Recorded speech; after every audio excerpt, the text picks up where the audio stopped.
En el corazón de la Ciudad de México, donde los rascacielos de cristal y acero perforan un cielo casi siempre cubierto por una capa de bruma, dos universos existían en el mismo edificio sin tocarse jamás. Arriba, en el penthouse que coronaba la Torre Montenegro, vivía Isabela. Abajo, en los sótanos y pasillos de servicio, trabajaba Javier. Para ella, él era invisible, una sombra parte del engranaje que mantenía su mundo funcionando.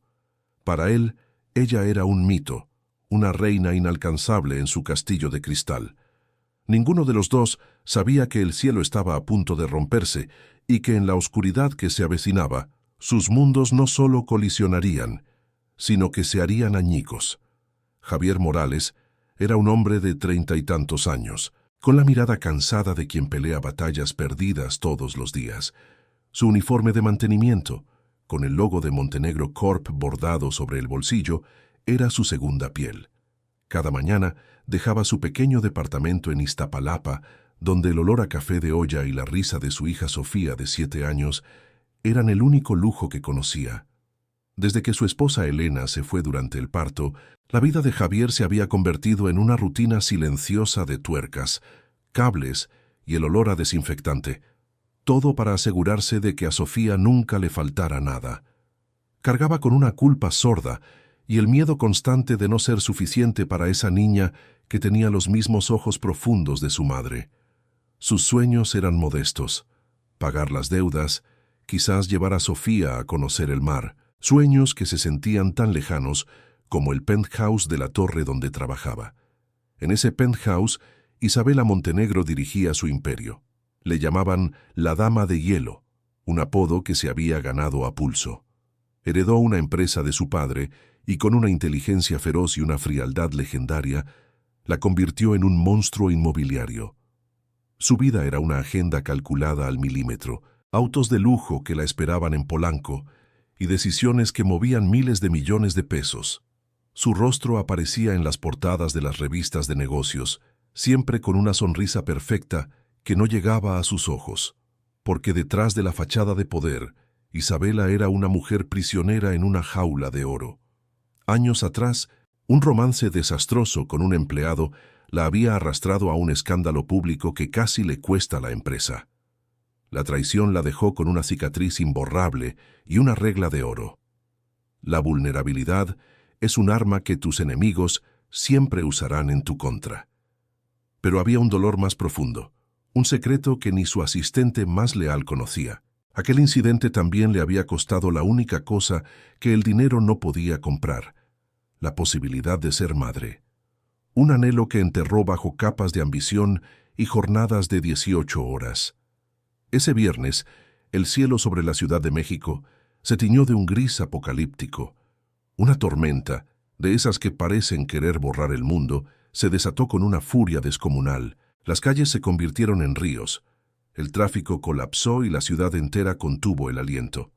En el penthouse, Isabela ignoraba los truenos que sacudían los cristales blindados. Estaba obsesionada con cerrar un trato con inversionistas japoneses. El tiempo era dinero, y la tormenta era una inconveniencia que se negaba a aceptar. «Nadie se va hasta que esto esté firmado», sentenció, su voz cortando el aire tenso de la sala de juntas. Mientras tanto, en el sótano, Javier terminaba su turno. Su único pensamiento era llegar a casa, con Sofía. La había dejado con doña Carmen, la vecina, pero la violencia de la tormenta le revolvía el estómago de preocupación. Justo cuando se quitaba los guantes, sonó su radio. Una falla eléctrica crítica en el sistema de respaldo. En los pisos ejecutivos. Su corazón se hundió. Sabía lo que eso significaba: subir al nido del águila, al mundo de la señora Montenegro. El ascensor de servicio lo depositó en un universo diferente. Mármol brillante, arte abstracto en las paredes y un silencio que contrastaba con el rugido del viento afuera. Siguió las indicaciones hasta un cuarto de control adyacente a la oficina principal. La encontró allí, de pie frente al ventanal, hablando por teléfono en un inglés impecable, dándole la espalda al caos de la ciudad como si pudiera someterlo con su sola voluntad. Ni siquiera lo miró cuando él entró. Para ella, él era solo un par de manos, una solución anónima a un problema técnico. Javier se puso a trabajar en el panel de control.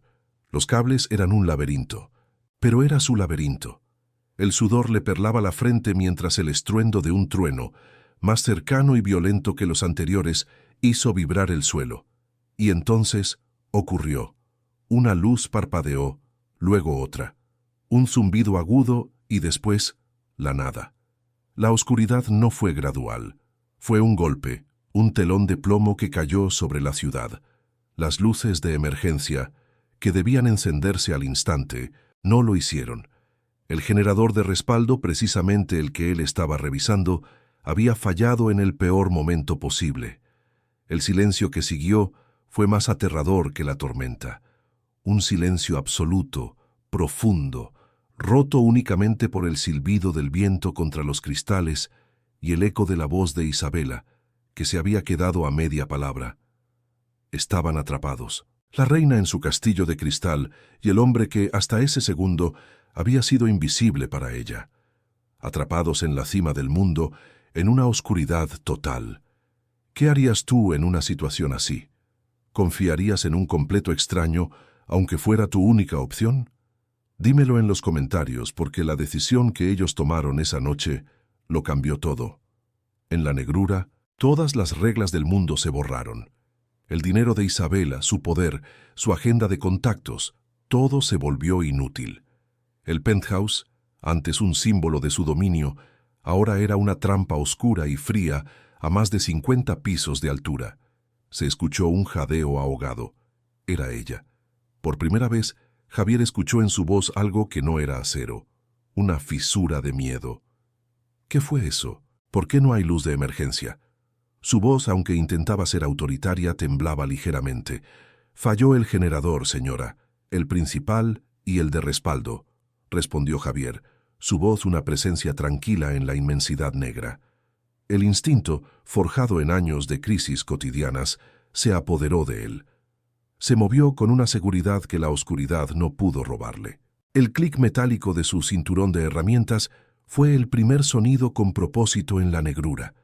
Luego, el suave zumbido de una linterna de trabajo. Un haz de luz blanca y potente cortó la oscuridad como un bisturí, revelando un mundo congelado en el tiempo. Muebles de diseño que parecían esculturas fantasmales, obras de arte en las paredes, cuyos colores habían sido robados, y el rostro de Isabela Montenegro, pálido, sus ojos muy abiertos reflejando el punto de luz. Por primera vez, el poder había cambiado de manos. «Permanezca aquí, por favor. Voy a asegurar el área», dijo Javier. No era una sugerencia, era una instrucción tranquila y firme. Isabela, la mujer que dirigía juntas de consejo con puño de hierro, simplemente asintió, sin palabras. Lo observó moverse. El haz de su linterna danzaba por la oficina, metódico, profesional.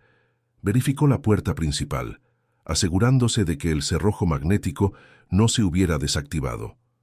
Encontró un pequeño botiquín de primeros auxilios detrás de una puerta de caoba y lo colocó sobre el escritorio de Isabela. Su calma era desconcertante, casi insultante para el pánico que comenzaba a bullir bajo la superficie helada de ella. Finalmente, tras unos minutos que parecieron una eternidad, logró conectar una pequeña lámpara de emergencia a una batería portátil que traía en su maleta de herramientas. Una luz tenue y amarillenta inundó una esquina de la oficina, creando un pequeño refugio contra la noche devoradora. El silencio regresó, pesado y denso. «¿Tiene familia esperándolo?», preguntó Isabela de repente. Su voz sonó extraña en el espacio íntimo que la luz había creado. Quizás era un intento de recuperar el control, de recordarle su lugar. Javier se detuvo, su espalda hacia ella. Por un instante no respondió. Cuando lo hizo, su voz era diferente. El tono profesional se había ido, reemplazado por una calidez que la tomó por sorpresa.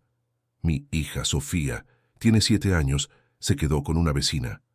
En esas pocas palabras, Isabela escuchó algo que no había experimentado en años, quizás nunca. Un amor puro, sin agenda, sin condiciones. Un amor que no pedía acciones de una empresa ni un retorno de inversión. Era un ancla, y él estaba preocupado por su ancla. Se sintió absurdamente celosa de esa niña. de esa vecina, de cualquiera que formara parte de ese mundo simple y genuino. Justo en ese momento, un trueno partió el cielo. No fue un retumbar lejano, fue un crujido seco y violento, como si el cristal del rascacielos se hubiera quebrado en 1000 pedazos. La vibración recorrió el suelo de mármol y subió por sus pies. Isabela soltó un grito ahogado, un sonido agudo e infantil que no pudo reprimir. Se encogió sobre sí misma, abrazándose las rodillas. Javier se giró, su silueta recortada contra la lámpara. La vio allí, temblando, la todopoderosa dama de hielo, reducida a una niña asustada. Él no dijo nada, solo la miró. «Le tengo un miedo irracional a la oscuridad», confesó ella en un susurro, como si las palabras le quemaran la garganta. «Desde niña, a las tormentas». Esa confesión fue la primera grieta real en su armadura, una vulnerabilidad tan cruda que dejó a Javier perplejo. Él, que vivía con miedos reales y tangibles, las deudas, la enfermedad, el futuro de su hija, de repente se encontró frente a un miedo primario, irracional, en la mujer que parecía no tenerle miedo a nada. ¿Alguna vez han visto a alguien que parecía invencible mostrar una grieta así? Te cambia la perspectiva por completo, ¿no es cierto? Las horas se arrastraron. Afuera, la tormenta no cedía. Adentro, el frío comenzó a filtrarse a través de los inmensos ventanales. El aire acondicionado se había apagado, pero el edificio, una mole de acero y cristal, se estaba convirtiendo en un refrigerador. Isabela temblaba visiblemente, a pesar de su costoso traje sastre. Dentro de su opulenta oficina había una pequeña sala de descanso, pero el único mueble era un sofá de diseño italiano, una pieza de arte tan minimalista que era imposible que dos personas se sentaran cómodamente, mucho menos que alguien durmiera en él. Javier, sin decir una palabra, se quitó su chamarra de trabajo, gruesa y con el logo de la empresa. Se la tendió. «Tenga, señora, le dará algo de calor». Ella lo miró, una batalla librándose en sus ojos. Aceptar era admitir debilidad, pero el frío era implacable. Lo tomó, sus dedos rozando los de él. La tela estaba tibia y olía a trabajo, a un mundo que no era el suyo. Se la puso sobre los hombros, sintiéndose ridícula y al mismo tiempo inmensamente agradecida. Luego vio cómo Javier comenzaba a prepararse para dormir. Tomó un par de cojines decorativos de seda del sofá y los puso en el suelo de mármol. Su intención era clara. Él dormiría en el suelo para que ella pudiera usar el incómodo sofá. «No, de ninguna manera», dijo ella, su orgullo resurgiendo. «¿Qué pretende hacer?» Javier la miró con una sencillez que la desarmó. «Usted necesita descansar. Yo estoy acostumbrado». Tomó una delgada manta de lana del kit de emergencia y la extendió sobre los cojines, creando una especie de nido improvisado en el suelo helado. Se detuvo y la miró. «Es lo más parecido a una cama que tenemos, señora Montenegro». La oferta quedó suspendida en el aire, tan humilde y tan digna. Ella lo observó, temblando de frío y de algo más, algo que no podía nombrar. La fachada del asío se estaba derrumbando, pieza por pieza, y debajo solo quedaba una mujer sola y aterrada. Miró el sofá, luego el nido en el suelo, y finalmente a los ojos tranquilos de Javier. Con una voz que fue apenas un susurro, una extraña mezcla de súplica y orden, pronunció las palabras que lo cambiarían todo. «Solo duermo ahí si te quedas conmigo». No era una invitación seductora, no había un gramo de coquetería en su tono. Era el ruego de alguien que no soportaba la idea de enfrentar la oscuridad y el frío en completa soledad. Javier lo entendió al instante, vio más allá de la jefa, más allá de la millonaria. Vio a la mujer que le tenía miedo a los truenos. Asintió lentamente. Se acostó sobre los cojines, dándole la espalda, manteniendo una distancia respetuosa, pero compartiendo el pequeño espacio de calor. Isabela dudó un segundo y luego se acostó a su lado, rígida como una tabla. Él extendió un borde de la delgada manta sobre ella. El contacto de la lana sobre su piel fue un ancla en la tormenta de sus sensaciones. Por un instante, el mundo se redujo a ese pequeño nido en el suelo de mármol, al débil resplandor de la lámpara de emergencia y al ritmo constante de la respiración de Javier a su lado. El calor de su cuerpo era una presencia extraña, un calor honesto y sin pretensiones que no se parecía en nada al de las sábanas de 1000 hilos de su cama vacía. El mármol seguía irradiando un frío sepulcral por debajo de ellos, un recordatorio constante de la fragilidad de su refugio. No se tocaron, más allá del roce accidental de la manta, pero en esa proximidad forzada había una intimidad más profunda que cualquier caricia. «¿Por qué haces esto?», susurró Isabela en la oscuridad, la pregunta escapando de sus labios antes de que su orgullo pudiera detenerla. «¿Por qué eres así?». Javier tardó un momento en responder. Su voz, cuando llegó, era grave y tranquila. «Mi madre siempre decía que la dignidad no está en lo que tienes, sino en cómo tratas a los que no tienen nada.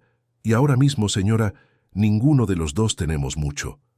La respuesta la golpeó con la fuerza de un puñetazo. Era tan simple, tan devastadoramente cierta. En esa oficina que valía millones rodeados de arte y lujo, estaban reducidos a lo más básico. 2 seres humanos buscando calor y seguridad en medio de una tormenta.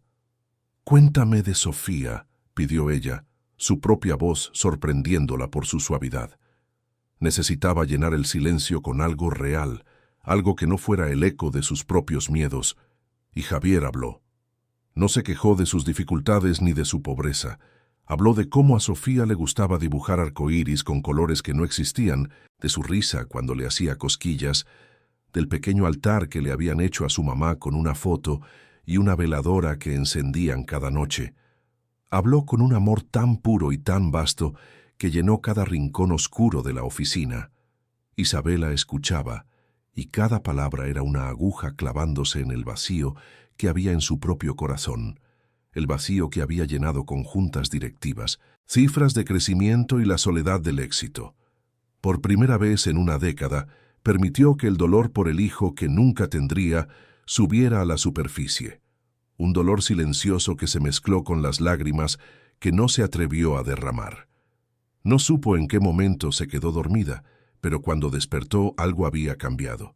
La furia de la tormenta se había calmado, reemplazada por el suave golpeteo de una lluvia persistente, y una luz pálida y grisácea se filtraba por los ventanales.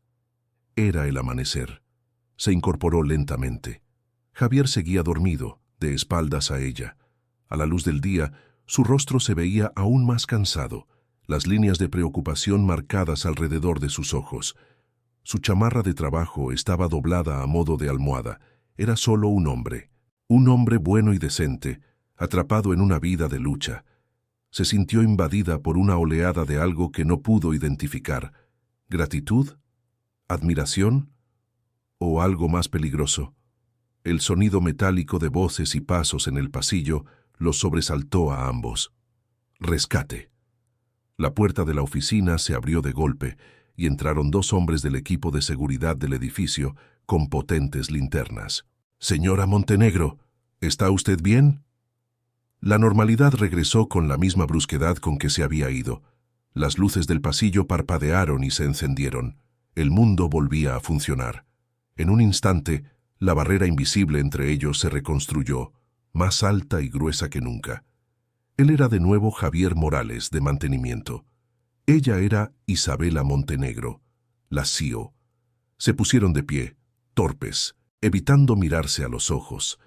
El nido de cojines en el suelo era la única evidencia de la extraña tregua que habían compartido. «Gracias, Morales», dijo ella, su voz recuperando el tono formal y distante. «Puede retirarse». Él solo asintió, recogió su maleta de herramientas y su chamarra, y salió de la oficina sin decir una palabra más. Isabela lo vio irse, y sintió un vacío tan grande que la dejó sin aliento. El castillo de cristal volvía a ser su prisión. Los días siguientes fueron un infierno de normalidad. Isabela se sumergió en el trabajo, cerró el trato con los japoneses y despidió al jefe de seguridad por la falla en los generadores. Pero nada era igual. Cada vez que caminaba por los pasillos de su empresa, buscaba su rostro entre la multitud de uniformes. Cada vez que se subía a su auto con chofer, Recordaba la calidez de su chamarra. La dignidad y la calma de Javier la perseguían como un fantasma. Se dio cuenta de que la seguridad que había sentido a su lado, en el suelo de mármol, era más real que la que le daban sus guardaespaldas y sus cuentas bancarias. Estaba aterrorizada. La atracción que sentía por él era una locura, una repetición del error que casi la destruye años atrás, pero la idea de no volver a verlo, de dejar que se perdiera de nuevo en el anonimato, era insoportable. Una tarde, una semana después de la tormenta, tomó una decisión. No fue lógica, no fue calculada, fue un impulso visceral, la decisión de una mujer que se ahogaba y buscaba una bocanada de aire. Llamó a Recursos Humanos. Quiero que reasignen a Javier Morales, de mantenimiento. A partir de mañana será mi chofer personal. Necesito a alguien de absoluta confianza. Del otro lado de la línea hubo un silencio de estupefacción, pero nadie le discute una orden a la dama de hielo. Al día siguiente, Javier recibió la notificación. Estaba en el vestidor de empleados a punto de irse a casa. La leyó 1, 2, 3 veces. ¿Chofer personal de la señora Montenegro? Era un error, una broma de mal gusto. ¿Qué sabría él de conducir autos de lujo? Su viejo Tsuru apenas pasaba la verificación. Se sentía fuera de lugar, avergonzado. Era un ascenso, sí, con un sueldo que le cambiaría la vida. Pero también era una jaula dorada donde estaría todos los días al lado de la mujer que había visto su alma en la oscuridad. ¿Qué debía hacer? Aceptar era entrar en un mundo que no era el suyo. Rechazarlo era volver a la lucha diaria, a contar cada peso. ¿Qué harías tú en su lugar? ¿Aceptarías el riesgo por una vida mejor para tu hija? La pregunta resonó en el silencio de su pequeño departamento en Iztapalapa, mientras Sofía dormía en la otra habitación, ajena al dilema que consumía a su padre. Miró sus manos, callosas y manchadas de grasa, las manos de un hombre de mantenimiento. Luego miró una foto de Elena en la mesita de noche, sonriendo, con esos ojos que ahora le devolvían la mirada desde el rostro de su hija. ¿Qué haría ella? Elena siempre había creído en él, incluso cuando él mismo dudaba. El riesgo era enorme. Entrar en el mundo de Isabela Montenegro era como caminar por el filo de una navaja. Pero el riesgo de quedarse estancado, de que un día Sofía necesitara algo que él no pudiera darle, era mucho peor. Al día siguiente, con el uniforme de mantenimiento doblado en una bolsa y vistiendo la mejor camisa que tenía, se presentó en el piso ejecutivo. Aceptó. La convivencia diaria se convirtió en un campo minado de silencios tensos y miradas furtivas. El interior del sedán de lujo de Isabela, un auto alemán que olía a cuero nuevo y a un perfume caro que él no sabía nombrar, se transformó en su universo compartido. Era una burbuja que se movía por la caótica Ciudad de México, pero que parecía inmune a ella. Adentro, las reglas eran distintas. Él era el chofer, ella la jefa. Él mantenía los ojos en el camino, ella en su tableta o en el teléfono, cerrando tratos en 3 idiomas diferentes. Pero en el reflejo del parabrisas, en el espejo retrovisor, sus mundos colisionaban constantemente. Él se sentía como un impostor. Su ropa, aunque limpia, se veía gastada junto a los trajes de diseñador de ella. Cuando la dejaba en la entrada de restaurantes exclusivos en Polanco o en eventos de gala en Las Lomas, sentía las miradas de los demás sobre él, juzgándolo. Era el hombre invisible, de nuevo, pero ahora con un asiento en primera fila para un espectáculo al que no pertenecía. Ella, por su parte, libraba su propia batalla. La presencia constante de Javier era un recordatorio de esa noche en la oscuridad, de la vulnerabilidad que le había mostrado. Se encontraba observándolo. La forma en que sus manos se aferraban al volante con una calma experta, la manera en que su ceño se fruncía ligeramente en el tráfico pesado, el modo en que a veces tarareaba una vieja canción de cuna cuando pensaba que ella no escuchaba. Cada detalle era una pequeña grieta en su armadura. Luchaba contra la atracción con una frialdad calculada, dándole órdenes cortantes, manteniendo una distancia profesional que se sentía cada vez más artificial. El punto de inflexión no llegó con un trueno, sino con una tos. Una pequeña tos seca de Sofía, que en cuestión de días se convirtió en una fiebre que no cedía. Los médicos del centro de salud local no daban con el diagnóstico. Las noches de Javier se volvieron un infierno de paños fríos, termómetros y el miedo helado que solo un padre puede sentir. Faltaba al trabajo, pedía permisos. Su sueldo, que antes le parecía una fortuna, se esfumaba en consultas con especialistas y medicamentos que no parecían funcionar. Finalmente, llegó el diagnóstico: una rara infección pulmonar que requería un tratamiento especializado y, sobre todo, muy costoso. El mundo de Javier se vino abajo. Estaba a punto de ahogarse. La desesperación era un sabor metálico en su boca. Solo había una opción, una que le quemaba el orgullo hasta las cenizas: pedirle un préstamo a Isabela. Cada mañana, mientras conducía hacia la torre, ensayaba el discurso en su cabeza. «Señora Montenegro, necesito un favor». Pero las palabras se atoraban en su garganta. ¿Cómo pedirle ayuda a la mujer que representaba todo lo que él no era? ¿Cómo admitir su fracaso frente a ella? Se sentía como si estuviera pidiendo limosna, y la idea lo humillaba profundamente. Isabela no era tonta. Notaba las ojeras de Javier, su distracción, la forma en que su teléfono sonaba con llamadas del hospital. La dama de hielo no había construido su imperio ignorando los detalles. Una llamada a su jefe de seguridad, una investigación discreta, y en menos de una hora tuvo el panorama completo sobre su escritorio. Leyó el informe médico de Sofía, vio las cifras exorbitantes de las facturas del hospital. Sintió una punzada de algo que no supo reconocer. No era lástima, era empatía y una furia fría contra la injusticia del mundo. Sin decirle una palabra a Javier, hizo 2 llamadas.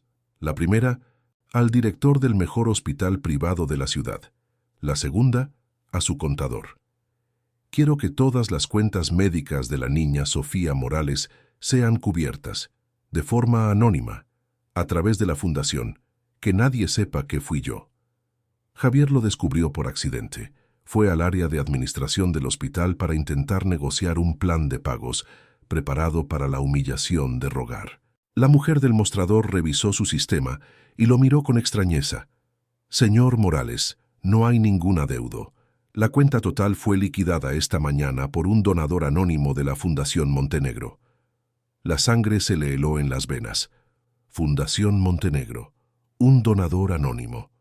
La conexión fue instantánea, brutal. No sintió alivio. Sintió una rabia blanca y cegadora.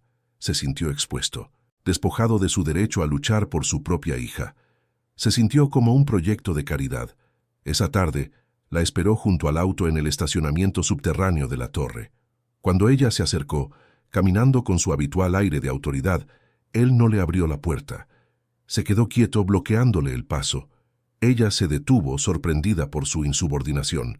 «¿Sucede algo, Morales?» Él levantó la vista, y por primera vez, ella no vio en sus ojos respeto ni distancia. Vio un dolor profundo y un orgullo herido.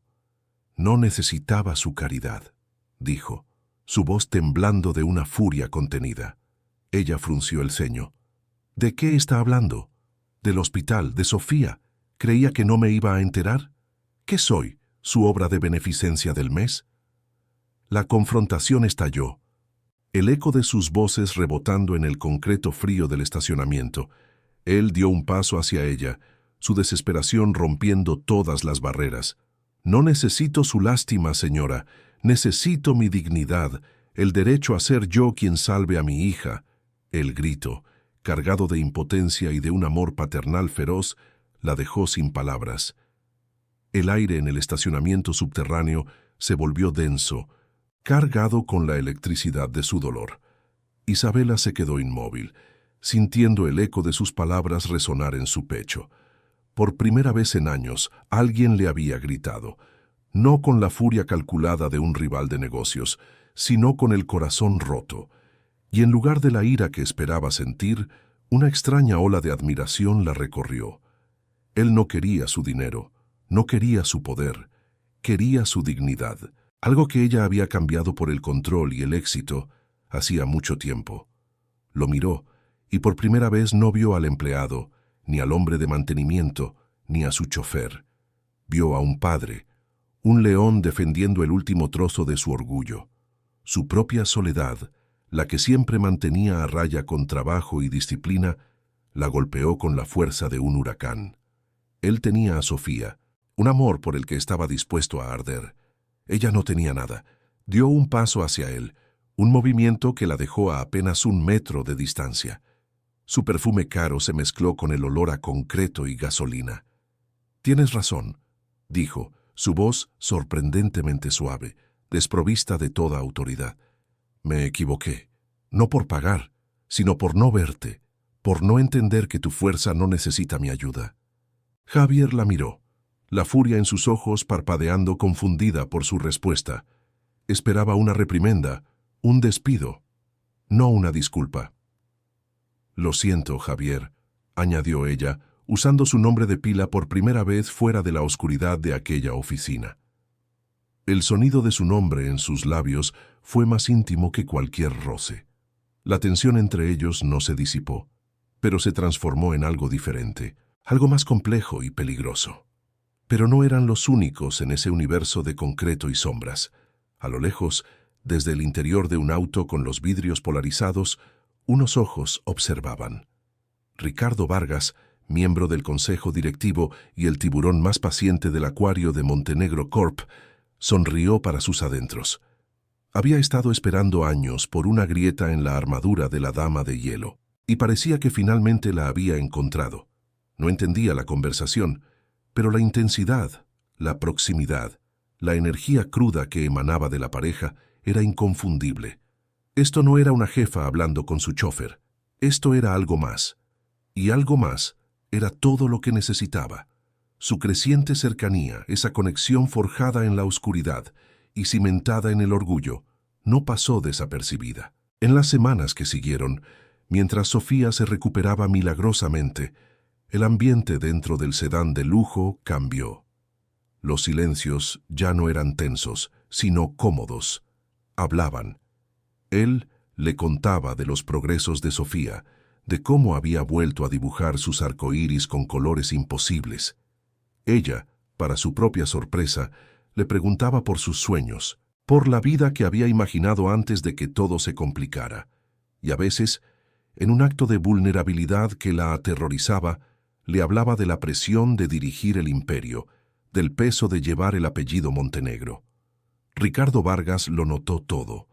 Vio cómo Isabela a veces sonreía al mirar su teléfono, un gesto que nadie en la empresa le había visto hacer en años. Vio cómo su agenda, antes un reloj suizo, ahora incluía pausas inexplicables, desvíos que no correspondían a ninguna reunión de negocios. Contrató al mejor fotógrafo de paparazzis de la ciudad, un hombre especializado en capturar secretos.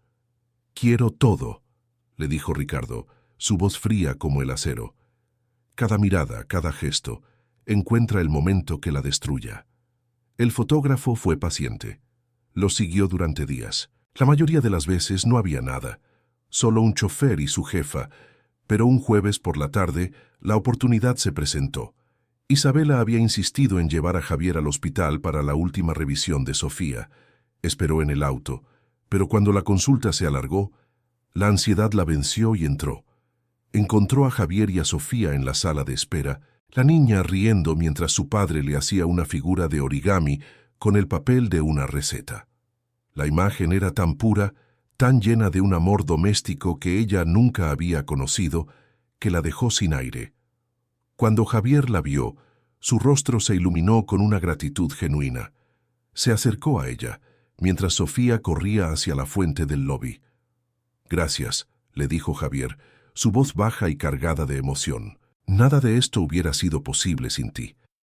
En un impulso que ninguno de los dos vio venir, él le tomó la mano. No fue un gesto romántico, sino de profunda gratitud. Ella no la retiró. Por un instante se quedaron así, sus manos unidas, un puente entre sus dos mundos.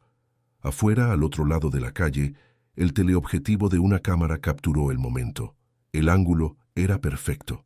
La luz del atardecer que entraba por el ventanal del hospital los envolvía en un halo dorado.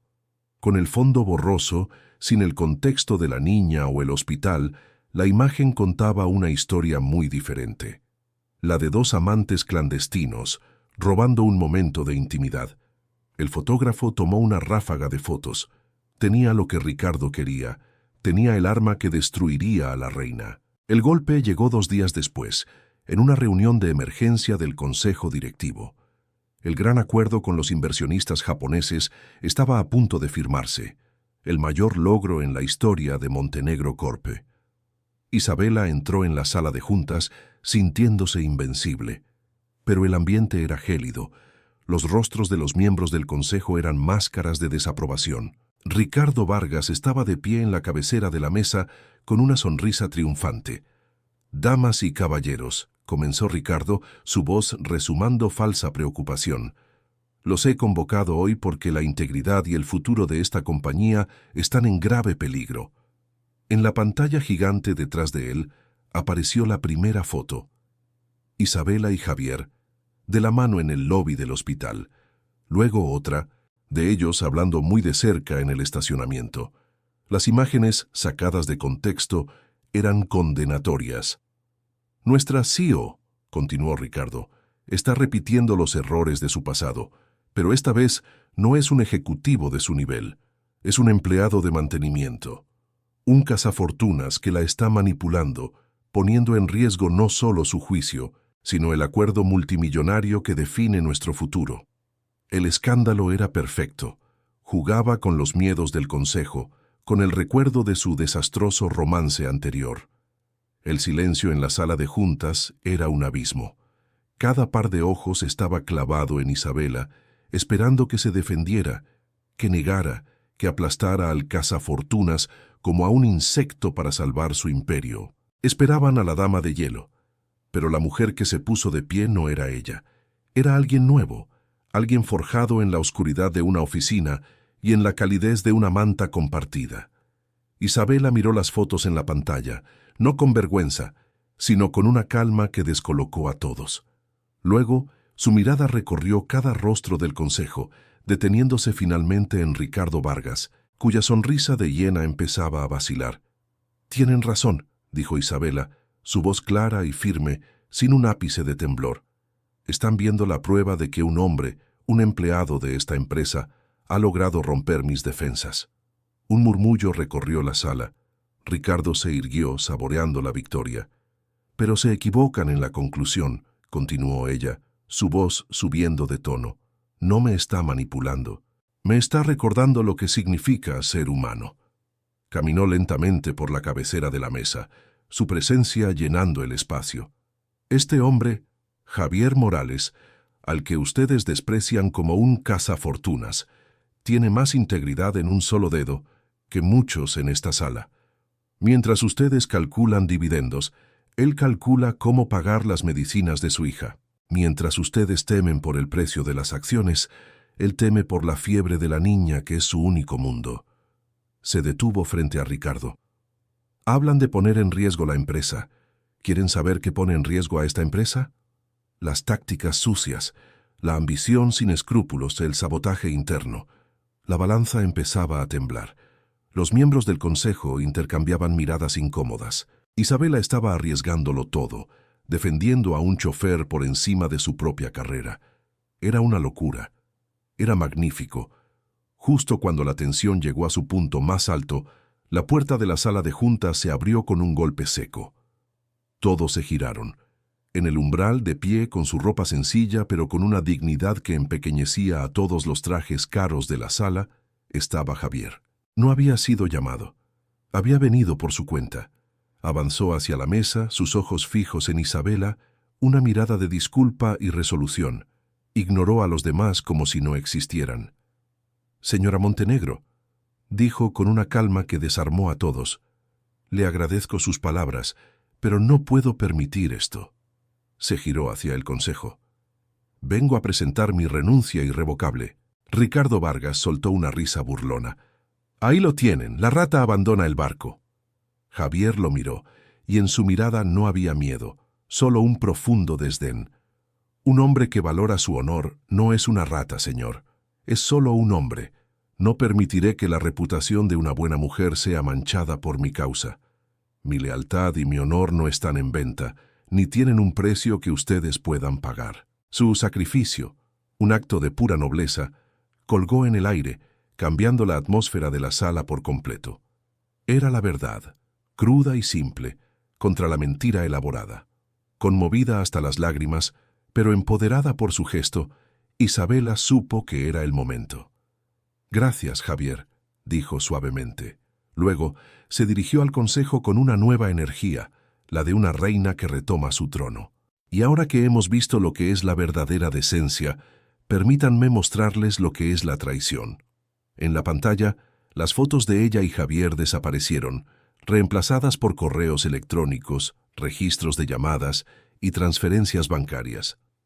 Pruebas irrefutables de cómo Ricardo Vargas había estado filtrando información a la competencia, saboteando el acuerdo con los japoneses desde dentro para forzar una caída en las acciones y tomar el control.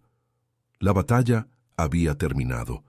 Isabela no había ganado con la frialdad de siempre.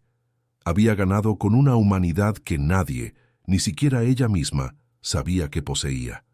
Más tarde esa tarde lo encontró en el vestidor de empleados del sótano, el mismo lugar donde, hacía semanas, había recibido la noticia de su ascenso.